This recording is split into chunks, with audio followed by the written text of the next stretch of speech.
I'll do Ragnar in ranked here. Let's see. Come on.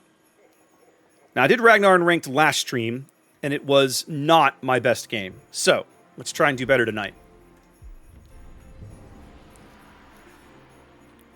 Yahagi can be really good, but she is fragile. You have to kind of have an idea of what you're getting into. So, yeah. That is correct, Hetman. The Newfoundlanders, I feel like it's their little way of thumbing their nose at the rest of the country. They're very independent and very stubborn. Even more so than most of the Albertans you talk to. They're very proud of their island, and they should be. They have reason to be. And many of them, again, rightfully so, are very... Is bitter the word? Maybe bitter is the word. Maybe bitter is the word about how Ottawa has continually meddled in their economic situation, right? Newfoundland joined the Confederacy in, I want to say, 1948 or 49, somewhere in there. I might be off by a few years. 47, something like this, right? And then for 30, 40 years, they pretty well got left alone. There you go. I was right, Merciless. They got pretty well left alone. And then in the early 90s, the Ottawa basically said, if you're a Canadian, congratulations, and you codfish for a living, you're out of a job. Why? We say so. They banned the cod fishing industry on the island. Well, that's a problem for a variety of reasons. Not the least of which is that up to that point that was the main economic engine that drove the island.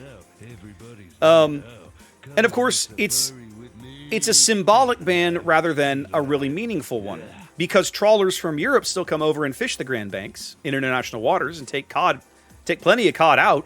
It's just if you're Canadian, well, screw you. The Newfoundlanders seem to have took it pretty well. Well, they didn't take it well, but they adapted, okay? By the mid-90s, oil and gas discoveries in the Grand Banks had become achievable through modern technology, allowed oil and gas exploration companies to come in and start drilling for and retrieving that oil. So in the mid to late 90s, the island, the province, built an industry from the ground up of we're now going to be an energy province like Alberta. Okay, our focus is going to be natural resources. They've built large dam projects. They export electricity. They drill for oil and gas in the Grand Banks, and so on and so forth. And that's awesome. They've done that themselves. They just said, you know what, we're going to do this. Near as I can figure, they didn't get any help from Ottawa, right? And now, 2 months ago, the idiot Prime Minister of Canada is like, oh, we're going to stop drilling. We're gonna stop all oil and gas exploration in Canada. And I'm like, so for the second time in a quarter century, you're gonna tell an entire province, get wrecked. We don't care about your employment. If I was a Newfoundlander, I'd be pissed. I'd be absolutely fucking furious with my idiot government in Ottawa. Fenris, thank you for the follow. Lanius, I think it might have been. I don't know. But the bottom line is this. Telling the Canadians you can't do this is fine, but you're not stopping anybody else from doing it. So if it's overfished, all you've done is deny your citizens the right to make a living, while everybody else who's not a Canadian citizen can do whatever they want. Well, Stryker, there have been several major developments in that part of the world. Okay, I worked on Hebron 10-ish years ago now. Husky's been trying to get White Rose finished for a while. Husky's problem is they don't manage they're run by the accountants. They don't really know how to execute a big project, so they're kind of bad at it. So you've got White Rose, and there's plenty more opportunities, right? There are other discoveries in the Grand Banks worth exploring if the will exists and the money exists. But the struggle that they're going to have is the provincial government of Newfoundland is like, yes, please. And the national government of Canada is like, oh, no, you can't do that. It's one of these really bizarro situations where you're literally telling citizens of one of your provinces, we don't want you to make a living. What's that about? But anyway, 50cc camos, awesome. I mean, Cairo, and I completely agree with you, right? Like, I already wasn't a big fan of Justin Trudeau, like, for a variety of reasons. But it legitimately shocked me how brazen it was for him to say, it's cool. If you live in one of these two provinces, we legitimately don't care if you eat.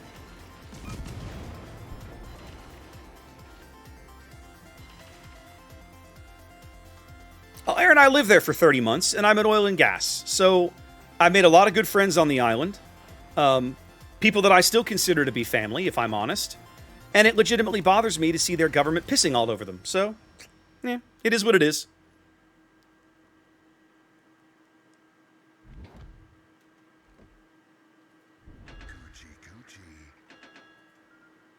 This is a problem. This is a huge problem. No, not again! Can't leave my rag behind. This is gonna fuck up my hair.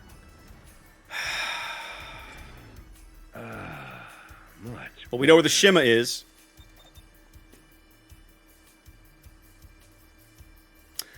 Aaron, we moved home in September of 2014, so it's been about 7 years now.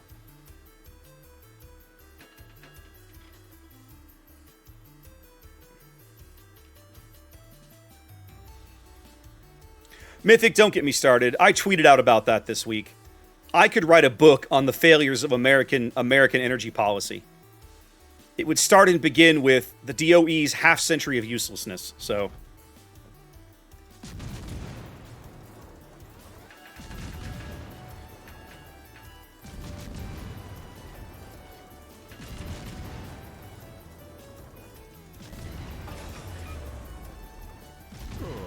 And it got such good gas mileage.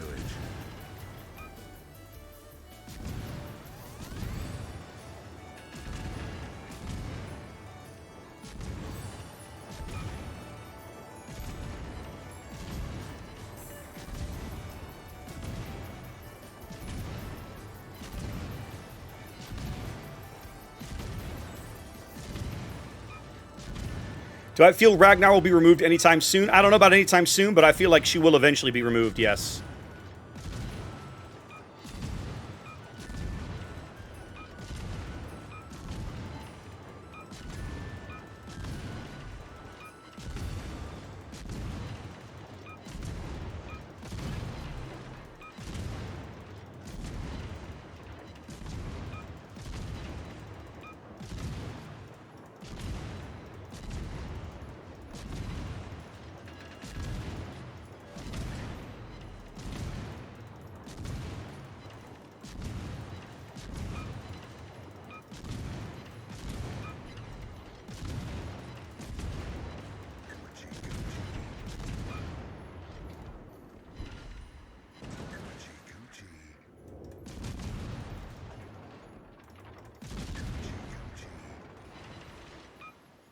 Did he forget I was a radar boat?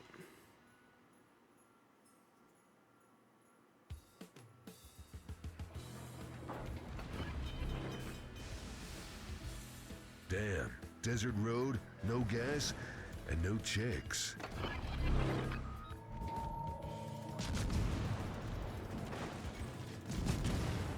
I'm gonna feel that one in the morning.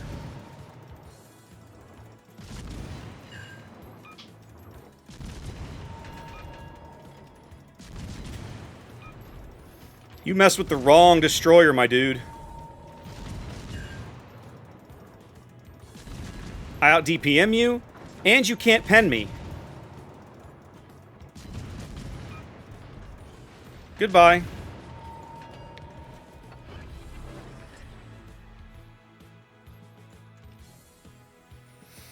Do I have IFHE? I don't believe that I do. I'm pretty confident that my Ragnar doesn't have the skill point space for it. I'll have to go check, but that feels right.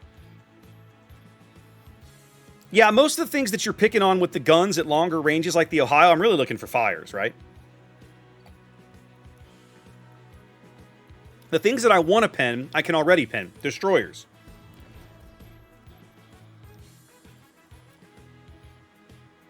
Oh, no, Parked. If I was in either destroyer, I wouldn't have won that engagement. Right? My armor scheme shrugs off his little 5-inch pop guns unless he loads the AP. which he didn't. And the extra health that I had early made a huge difference in helping me survive those ridiculous torpedo hits. Ridiculous torpedo hits seems to be my middle name when I play Ragnar. This Des Moines of ours, by the way, totally getting an upvote. This dude has played a great game. Our victory is in sight. Hang on, I'll get up here and spot him for you. Can't leave my ride behind. Stealthy battleship, my ass.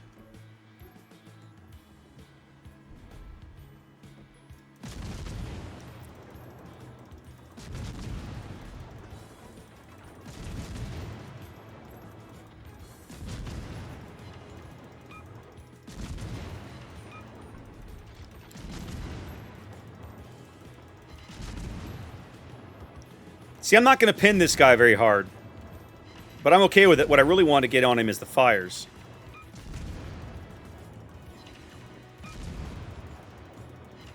There we go. That's what I really wanted. Okay, we made him burn his DCP.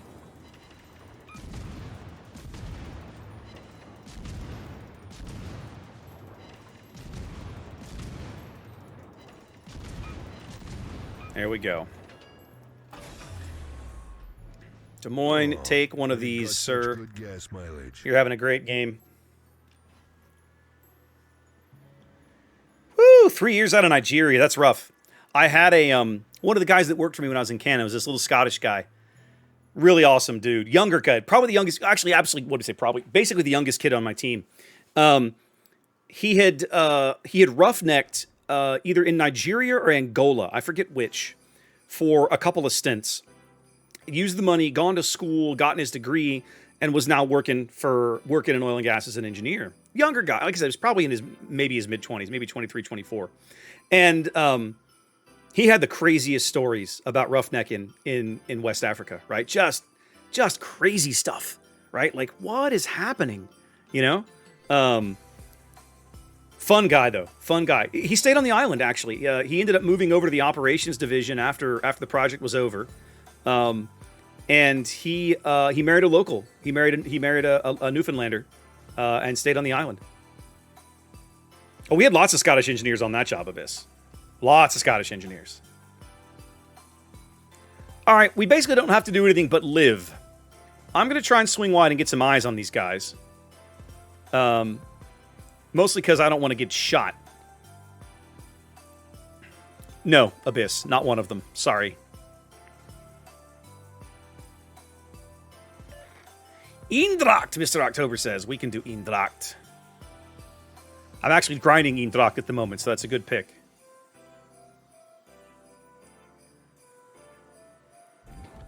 Petro moved up. They're okay, so they're going to lose. The game's over. There we go. Dreams destroyed. That's what we do around here.